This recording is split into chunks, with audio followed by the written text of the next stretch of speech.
Assalamualaikum warahmatullahi wabarakatuh. Salam bahagia, salam hormat, dan kita bertemu sekali lagi dengan Cikgu NASA di channel NASA 2K Studio.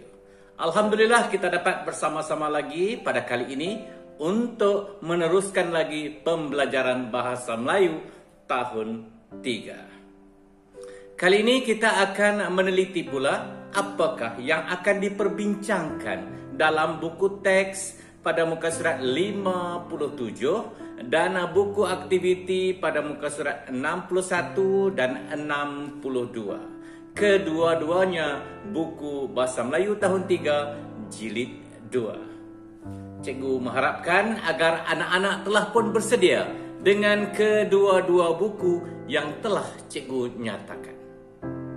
Kalau semuanya sudah bersedia, apa tunggu lagi? Jom kita mulakan.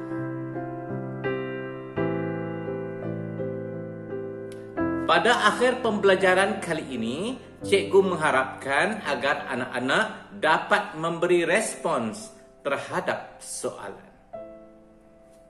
Jom, tanpa membuang masa, kita mulakan pembelajaran kita dengan terus meneliti buku teks pada muka surat 57.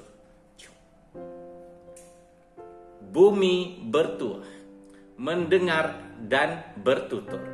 Kita baca bersama-sama.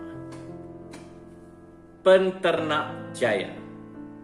Nabila dan Hanif melihat gambar penerima anugerah sempena Hari Peladang, Penternak dan Nelayan peringkat kebangsaan 2017. Ada frasa Hari Peladang, Penternak dan Nelayan.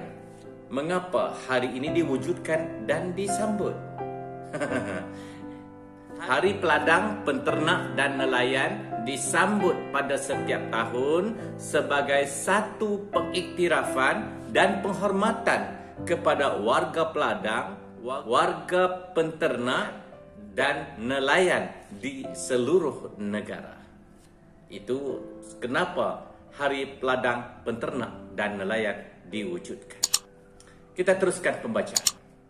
Saya kagum akan penerima anugerah peladang, penternak dan nelayan kebangsaan. Kemudian timbul persoalan daripada Hanif. Mengapakah kamu kagum dengan penerima anugerah tersebut?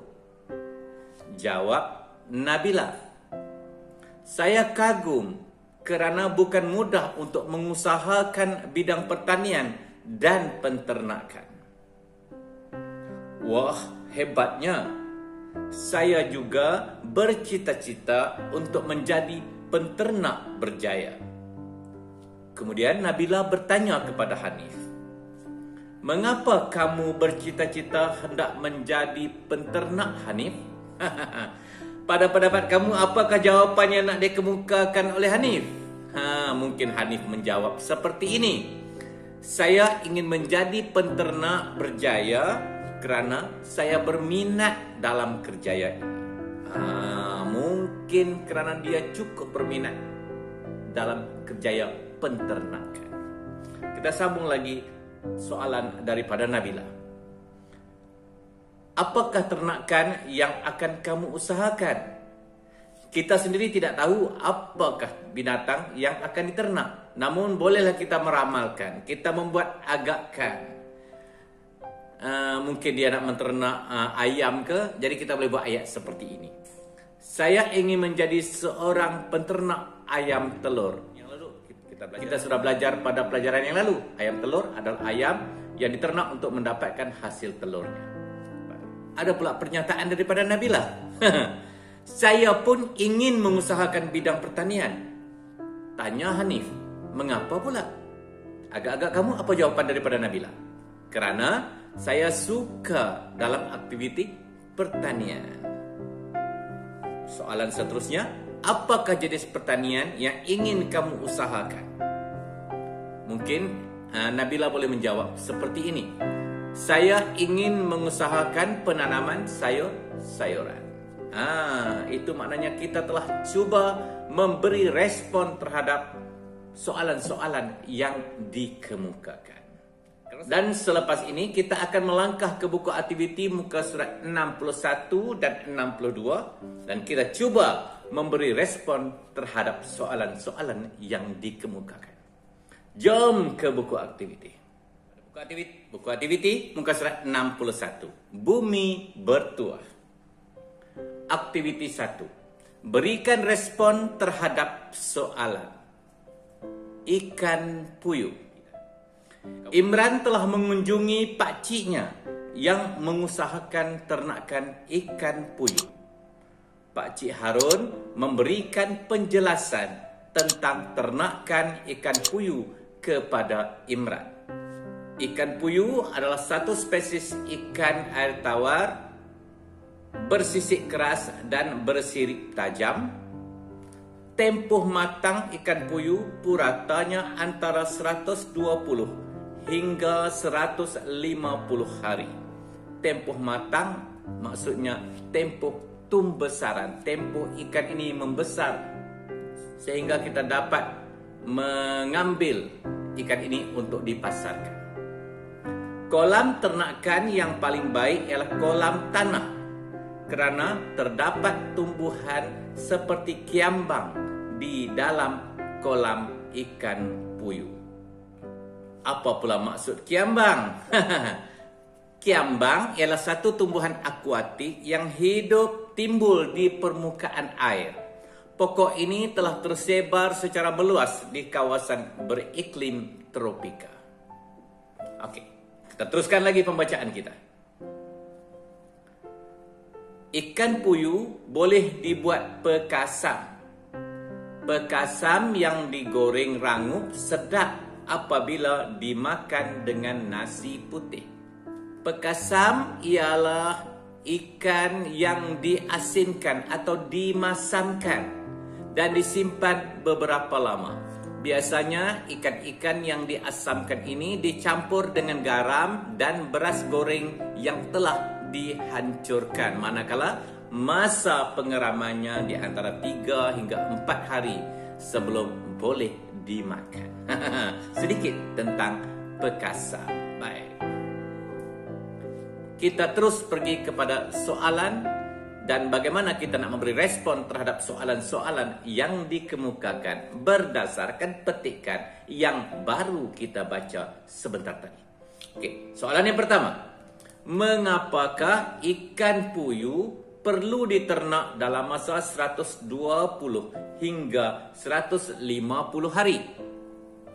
Jawapan telah disediakan ataupun respon telah disediakan. Ikan puyuh perlu diternak dalam jangka masa tersebut untuk mencapai tempoh matangnya.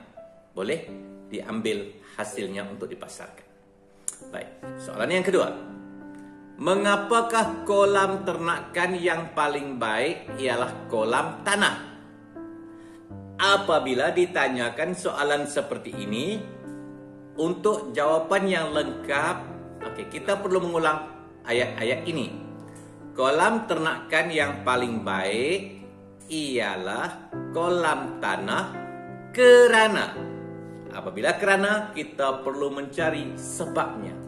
Di mana nak temui sebabnya? Dalam petikan yang kita baca tadi. Jumpa? Okey, kalau jumpa, kamu lengkapkan. Ya? Dapat? Okey, baik. Kita terus ke soalan yang ketiga untuk respon yang ketiga. Apakah tumbuhan yang terdapat di dalam kolam puyuh? Seperti mana soalan yang kedua tadi, kita juga perlu mengulang sebahagian daripada pertanyaan untuk menjadikan respon kita itu lengkap. Kita mulakan dengan tumbuhan yang terdapat di dalam kolam puyuh ialah apa? Ada satu tumbuhan yang disebutkan dalam pernyataan yang kita baca awal-awal tadi. Kamu cari dan lengkapkan jawapan. Baik, kita terus ke soalan yang keempat dan terakhir. Bagaimanakah biasanya ikan puyuh dimakan? Dia tanya bagaimana kaedah kita nak memasak ataupun nak makan ikan puyuh itu. Jadi, Jadi bagaimana nak menjawabnya? Kita mulakanlah ayat kita seperti ini. Biasanya ikan puyuh dimakan dengan cara dibuat buat apa? Jadi ada jawaban dalam petikan yang cikgu terangkan sepintas lalu sebentar tadi dan kamu lengkapkan. Dah. Okey, dah selesai. Kita jawab buku aktiviti pada muka surat 61. Sekarang kita beralih ke buku aktiviti muka surat 62. Jom. Pada muka surat 62, aktiviti 1, berikan respon terhadap soalan. Kemudian lakunkan. Maknanya kita perlu mencari jawapan, perlu memberi respon terhadap soalan yang dikemukakan dan kemudian kita lakunkan. Tetapi memandangkan kamu tidak ada rakan-rakan di sebelah kerana kita masih lagi ber-DPR, bolehlah kamu lakunkan sendiri-sendiri ataupun dengan saudara-saudara kamu yang lain. Boleh ya? Okey. Cuba kita teliti dahulu apa yang terdapat pada muka surat 62 ini. Hobi Ibu Imran. Diberikan dua gambar, iaitu gambar daun sirih dan daun pudina. Keistimewaan daun sirih dapat mencegah bau badan dan juga segarkan badan. Manakala daun pudina boleh dijadikan teh pudina dan juga dijadikan ulam. Okey, sekarang kita lihat catatan tentang kedua-dua jenis herba yang terdapat pada muka surat ini. Hobi ibu kamu menanam tanaman herba di dalam pasu.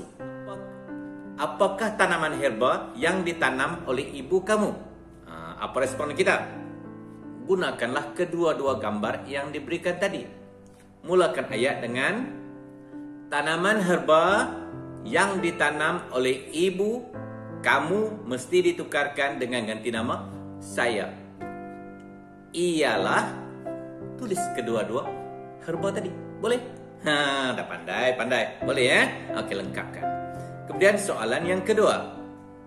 Apakah faedahnya kita menanam tanaman herba seperti sirih dan pudina?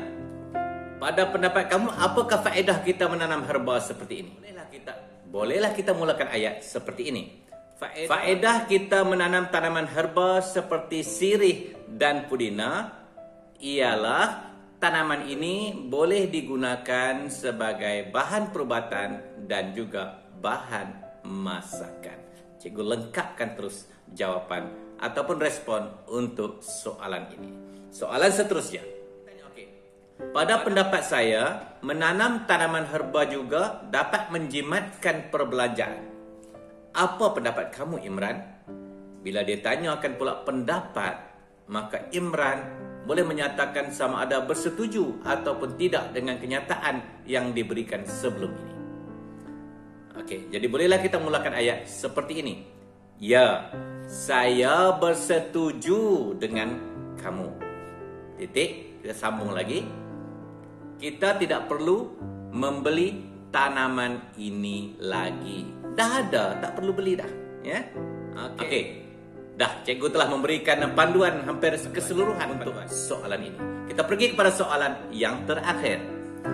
Saya juga ingin menjadikan aktiviti menanam tanaman herba sebagai hobi. Apa jawaban Imran? Mungkin Imran akan menjawab seperti ini. Bagus, kerana menanam tanaman herba ini banyak faedahnya. Okey. Cikgu menjelaskan beberapa panduan, beberapa contoh bagaimana kita nak memberi respon. Tetapi sekiranya kamu mempunyai respon yang lain, respon yang lebih baik, yang terbaik daripada cikgu, bolehlah kamu ganti dan gunakan respon-respon kamu. Boleh? Okey. Kalau dah boleh, dah selesai, kamu selesaikanlah kedua-dua halaman buku aktiviti yang telah kita bincangkan sebentar tadi. Jadi cikgu harapkan kamu dapat melengkapkan buku aktiviti ini dengan tulisan yang kemas dan cantik dan tepat ejaannya. Kemudian kirimkan bukti kepada cikgu untuk cikgu nilai dan sema. Sehingga itu sampai kita jumpa lagi untuk tajuk-tajuk yang lain pula. Assalamualaikum warahmatullahi wabarakatuh.